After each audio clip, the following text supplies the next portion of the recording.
안녕하세요. 법인사부 잔 미국 법무사 김종라입니다. 이번 시간에는 저번 영상에서 제가 그 버추얼 오피스에 대해서 말씀드리면서 미국의 공증제도에 대한 것을 좀 간략하게 말씀을 드린 적이 있습니다. 이제 미국의 공증은 이제 노톨이라고 하는데 노톨이라고 하죠. NOTARY 노톨이라고 해가지고 한국말로는 공증이라고 하지만 이제 미국에서는 공증이라는 걸 이제 본인 확인, 아이덴티피케이션이라고 이제 이해하시면 됩니다. 이제 한국하고 미국하고 공증의 개념이 좀씩 다른데요. 이제 한국은 이전에도 설명드렸지만 법무법인에서 공증을 해주면서 서류의 내용이나 이런 걸 확인해서 법률적으로 문제가 없는지도 한번 보고 그 법무법인의 명의로 이제 공증을 해주는 경우가 있고, 일반 사람들이 이제 공증을 하는 경우는 없죠. 그리고 일반 공증인이라고 별도로 뭐 개인이 하거나 뭐 대서서라든지 법무사들이 공증을 할 수 있는 사항은 아니고요.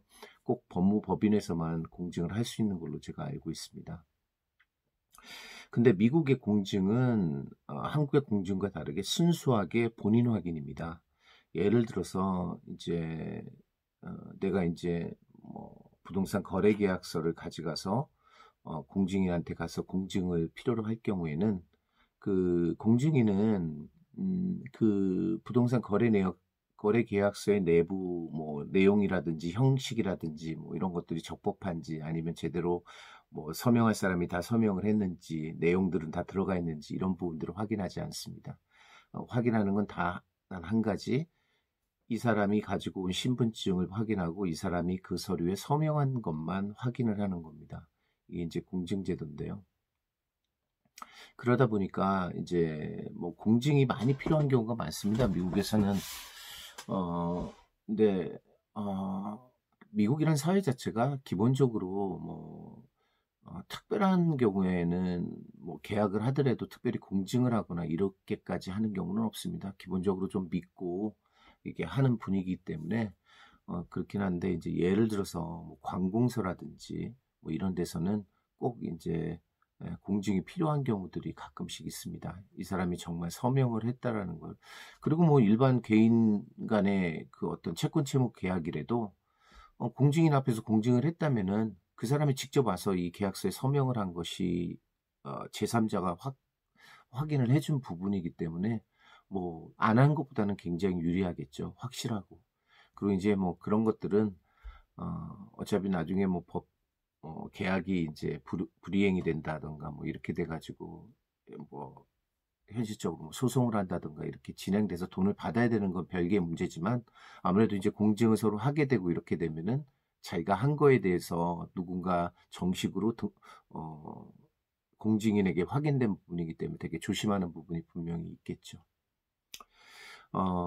그래서 지금 법인 설립과 관련해서는 특별히 공증이 필요한 부분은 없고요.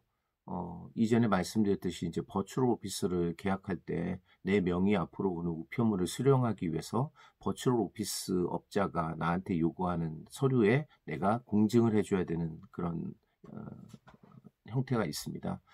그것 빼놓고는 특별히 이제 미국의 외국인으로서 미국의 법인 설립해서 영업하거나 뭐 이렇게 하시는 데 있어서 공증이 특별히 필요하지는 않으신 것 같아요. 은행에도 마찬가지고요. 은행에 가도 뭐 본인 신분 제시해서 본인 확인하고 이러는 거는 직원이 하는 거지만, 그리고 또 이제 뭐 만약에 먼 곳에 그 내가 서류를 보내고 내가 직접 서명한 서류를 보내야 되는데 그걸 확인해 줄 수 있는 방법이 없을 경우에 또 공증이라는 제도를 또 이용하기도 하죠. 공증에 또 다른 형태가 또 하나가 있는데요. 뭐 똑같은 공증입니다. 근데 아포스틸이라는 게 있는데, 이거는 어떤 공증의 형태냐면은 나라에서 어떤 서류에 서명한 그 자체라든지 그 서류 자체가 가지고 온 원본하고 동일하다는 것을 확인해 주는 그런 행위 자체를 아포스틸이라고 합니다. 이거는 정부 차원에서 해주는 공증이라고 생각하시면 됩니다. 개인 차원에서 개인 공증인들이 공증하는 거는 이제 노토리라는 공증이고요. 죄송합니다. 그리고 나라 차원에서 나라에서 어떤 서류라든지 서명한 거가 이제 확실하다는 거를 공정하는 게 이제 아포스틸이라는 그 제도인데, 이 아포스틸이라는 거는 각 주에서 제공합니다. 각 주에 이제 주 정부 사무실에 가면은 이 아포스틸을 전문으로 해주는 그런 부서가 있는데요. 거기 갈 때는 이제 내가 필요한 어떤 서류를 공증하고 싶다. 그럼 그 서류와 내 신분증을 가지고 가가지고 그 주정부 그 담당자 앞에서 확인을 하고 서명을 하고 신청을 하고 그에 대해서 확인을 받게 됩니다. 그래서 이제 아포스틸이 한국 분들이 많이 이용하는 경우들은 어떤 경우가 있냐면, 이제 한국에서 오셔서 미국에 사시면서 한국에 있는 재산 같은 것들을 처분하시거나 뭐 이런 경우에 내가 직접 갈 수는 없지만 내가 직접 거기에 동의한다든가 아니면 확인한다는 서류를 확인해서 보내줘야 되는데, 공증을 해서 보내줘야 되는데, 일반 공증인이 한 공증은 한국의 법원이나 이제 등기소에서 인정이 안 되는 것 같아요. 꼭 그 정부 차원에서 주정부라든지 연방 정부 차원에서 해주는 그 아포스틸을 꼭 요구하는 경우가 있어서 그렇게 하는 그런 경우들이 좀 많은 것 같습니다. 그래서 요즘 최근에 제가 뭐 최근뿐만 아니라 기존에 많이 이제 느끼고 있는 건데, 이 아포스틸을 주 정부라든지 이 거버먼트 차원에서 이제 해주는 공증이라는 거를 말씀드렸잖아요. 그러다 보니까 한국하고 동일하게 생각하시는 분들이 많은 것 같아요. 그래서 어떤 사람이 계약서라든지 법률적인 서류를 미국에서 그냥 아포스틸, 그러니까 캘리포니아 주정부에서 아포스틸을 하게 되면 캘리포니아 주지사라든지 아니면은 그 밑에 있는 한국으로 얘기하면은 총무처 장관이 그 서명을 해준 그 표지 커버레터로 해가지고 이렇게 정확하게 나오거든요. 그러면은 그 서류를 한국에서는 어떤 사람들은 보기에 이게 정말 한국의 공증처럼 이 안에 이 들어있는 첨부된 이 서류 계약서라든지 법률적인 서류 자체가 어떤 유효한 서류라는 걸로 오해하시는 경우가 많습니다. 그렇지만 이거는 그런 게 아니고요. 그 서류가 그러니까 온 사람이 서명했다라는 본인 확인을 해준 의미, 그러니까 본인 확인의 의미가 가장 크고요.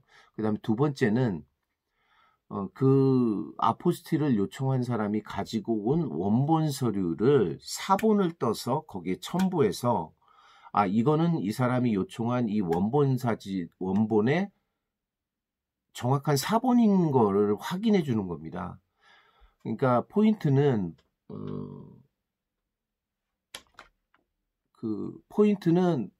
이게 결코 이 내용의 진위성이하고 합법성하고 뭐 적법성 뭐 이런 것들을 판단하는 건 절대 아니고, 일반 공증하고 동일하게 이 사람이 서명했다라는 본인 서명 확인필, 그런 의미와 본인이 가지고 요청한 서류의 원본하고 사본이 동일하다는 그 내용을 확인해 주는 거지, 그 내용 자체가 적법하거나 뭐 문제가 없거나 이거는 미국 정부가 보장하는 뭐 이런 서류라는 그런 개념은 결코 아니니까 이런 부분들을 꼭 좀 주의하셨으면 좋을 것 같습니다. 간혹 이제 미국에서 이제 미국이라든지 요즘 피싱이 너무 많으니까 미국뿐만 아니라 한국 사람들을 상대로 하는 사기 중에 이런 사기들이 굉장히 많아요. 그러니까 미국에서 그렇게 아포스틸만, 그 아포스틸이라는 거는 누구든지 가면 해주는 거거든요. 그냥 비용 뭐 10불, 20불, 뭐 많게는 몇십 불만 내면은 다 해주는 건데, 그거를 꼭 이제 어떤 그 캘리포니아 주정부라든지 각 주정부에서 뭐 이거를 확인해 준 서류라든지 아니면 연방 뭐 국무부 뭐 디파트먼트 오브 스테이트 뭐 이런 쪽에서 연방 국무부에서 확인한 서류인 것처럼 이렇게 보여지는 경우가 많은 것 같습니다. 주정부가 있는 곳은 캘리포니아 주정부가 있고, 그 아포스틸을 원하는 사람이 캘리포니아에 있다면은 캘리포니아 주정부에 가서 그걸 띄는 거고요. 만약에 연방 정부까지 가는 경우는 이런 경우들이 있어요. 어떤 거냐면은 워싱턴 DC. 워싱턴 DC는 이거는 페더럴 지역입니다. 연방의 땅인 거죠. 그래서 여기는 주정부가 관여가 안 되고 연방 정부만 있어요. 그러다 보니까 거기 있는 사람은 아포스티를 받으려면은 국무부에 가야 되는 거예요. 연방 정부에. 그러면은 지금 국무부 장관이 누군지는 모르겠지만 하여튼 그 사람 이름으로 뭐 서류를 써주겠죠. 예. 근데 그 사람 이름과 사인이든 커버레터와 뭐 기타 첨부된 서류를 해서 이제 아포스티를 해주는데 이거를 꼭 미국의 무슨 국무부에서 뒤에 있는 서류의 진위와 이런 것들을 다 보장해 준다라는 그런 형태로 속여서 얘기하는 경우도 많은 것 같아요. 그래서 꼭 이 부분들은 꼭 주의하셔야 되고요. 그 다음에 워싱턴 DC도 연방의 구역이지만 주한미국 대사관도 가능하세요. 그 예를 들어서 미국에 공증을 해서 보낼 게 있다. 그런데 뭐 온라인이나 이런 식으로 해서 온라인으로 공증하는 제도도 요즘 많이 있습니다. 온라인으로도 공증 서비스를 제공해주는 업체들이 많은데 만약에 그게 여의치가 않다 그러면은 주한미국 대사관에 가면은 영사가 공증을 해줍니다. 그 공증도 똑같이 미국 정부 디파트먼트 오브 스테이트, 미국 국무부가 해준 공증하고 동일합니다. 왜냐하면 미국은 외무부가 없습니다. 각국에 나와 있는 대사관은 미국의 국무부 산하거든요. 그러다 보니까 그것 또한 연방정부에서 확인해준 아포스틸이라고 생각하시면 됩니다. 그래서 만약에 미국에 공증할 서류가 있어서 미국에 꼭 제출해야 될 서류가 공증이 필요한 경우에 는 주한미국 대사관에 가셔서 그걸 또 하실 수 있는 그런 방법도 있습니다. 공증과 관련해서는 뭐 크게 뭐 이렇게 말씀을 드릴 수 있는데요. 정리를 하면 미국과 한국의 공증의 개념은 다르다. 한국의 공증은 법률적인 개념과 뭐 내용 뭐 이런 것들을 뭐 법무법인에서 충분히 검토를 해서 공증해주는 그런 성격이 많이 크지만 미국의 공증은 순수하게 원본 대조필 또는 본인 확인필, 본인이 서명한 것인지를 확인하는 거, 그 다음에 원본과 동일한 서류인지를 확인하는 이 두 가지 기능만 있습니다. 그래서 이 부분을 꼭 염두에 두시고 공증 서류의 성격, 미국의 공증의 거를 이해하신다고 그러시면 뭐 사업뿐만 아니라 기타 다른 부분에서 발생하는 많은 공증 서류들을 대하는 데 있어서 큰 도움이 되실 수가 있을 것 같습니다. 오늘 이 시간에는 간단하게 이제 미국 공증에 대한 부분들을 좀 설명을 드렸어요. 법인 설립과는 많은 관련은 있는 부분은 아니지만 미국의 사회와 미국의 이런 어떤 법률 행위 중에 가장 중요한 부분인데 한국과 많이 다른 부분이고 또 이제 착오라든지 그걸로 인해서 큰 실수라든지 사기의 위험도 있는 부분이기 때문에 오늘 말씀드렸습니다.